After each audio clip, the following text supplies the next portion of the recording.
Gilas Pilipinas, kakayanin nga ba ang group of death sa FIBA World Cup qualifiers? Justin Brownlee cleared na sa FIBA pero may problema pa rin ng Gilas matapos ang matinding kontrobersya at matagal na paghihintay.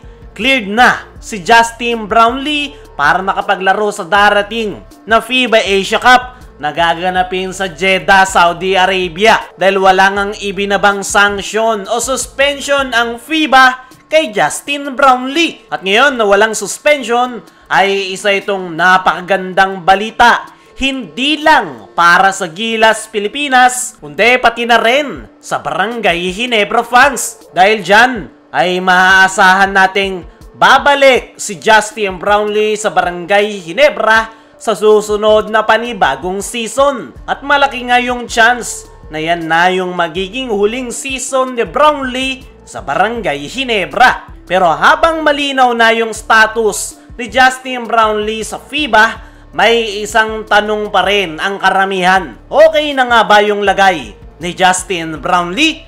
Matatandaan sa nakalipas na Commissioner's Cup Finals ay na-dislocate ni JB ang kanyang kanang hinlalaki. Bagamat masakit at delikado, nagawa pa ring makapaglaro ni Justin Brownlee at matapos ang PBA Finals. At matapos yung naging surgery ni Justin Brownlee dito sa Pinas, ay lumipad na nga ito pa US para sa kanyang recovery. Ayon kay SBP President Al Panlilio, ay ang pinakamalaking concern nga daw nila ngayon ay kung gaano kabilis yung recovery ni Justin Brownlee. Cleared na nga raw si Justin Brownlee na makapaglaro this upcoming FIBA Asia, taliwas sa mga kumalat na balita na itong mga nakaraan na masususpindi ito. Kaya naman, ang pinaka-pinoproblema na nga lang daw ngayon ng SBP ay yung kamay ni JB. Pero kahit ganon, mayroon pang 3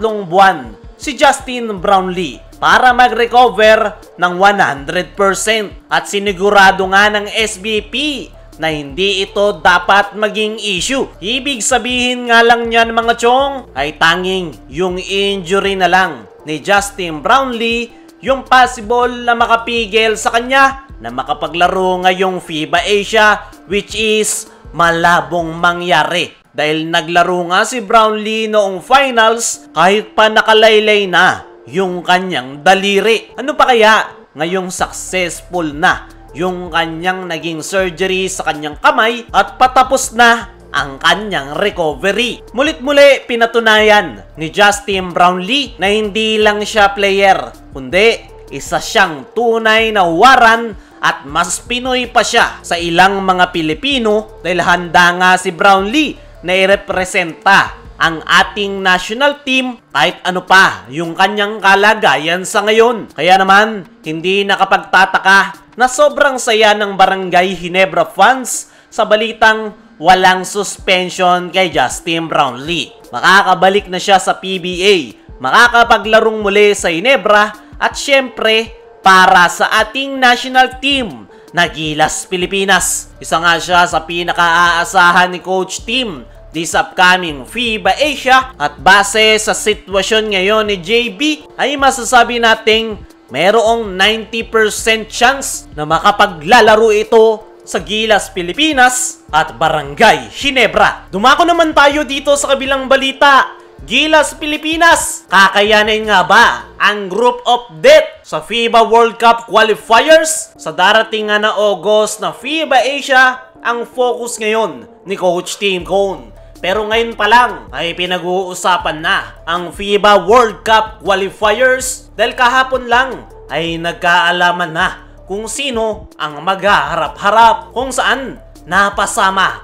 ang ating national team na group of death. Napabilang ang Gilas sa isang powerhouse group kasama ang Australia, New Zealand at Guam.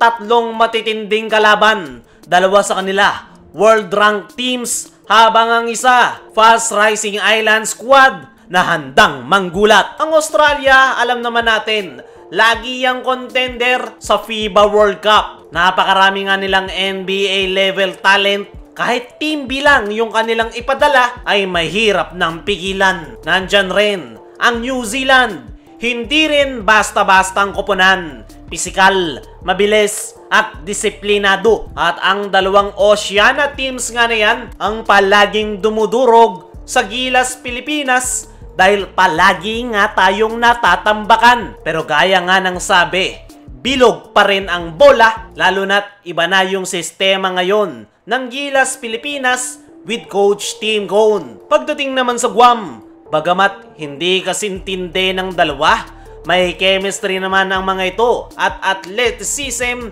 na po pwedeng magpa-upset ng kahit sinong team. Pinaka-notable player nga ng Guam ay ang San Miguel guard na si Jericho Cruz. Pagdating dyan mga chong, ay mayroong chance ang Gilas Pilipinas pero hindi nga sila po pwedeng magkampante. At para makausad, kailangang pumasok ang Gilas sa top 3 ng grupo. Isa lang ang malalaglag pero sa ganitong kalibre na grupo ay dadaan sa butas ng karayom ang ating national team. At kung makalusot man ang Gilas, hindi pa tapos yung kanilang problema. Sa susunod na round, haharapin naman nila yung top 3 teams ng Group C na mayroong Iran, Syria at Iraq at ang powerhouse ngayon sa West Asia na Jordan. At kung sakaling makaharap muli ng Gilas ang Jordan, ay aabangan ang rematch ng dalawang superstar na si Brownlee at Randy Hollis Jefferson. Kaya mga chong, ano ang masasabi nyo ngayong naharap sa Group of Death ang Gilas? Ano rin yung masasabi nyo sa isang problemang kinakaharap na lang ngayon ni Brownlee? Comment mo lang dyan sa ibaba.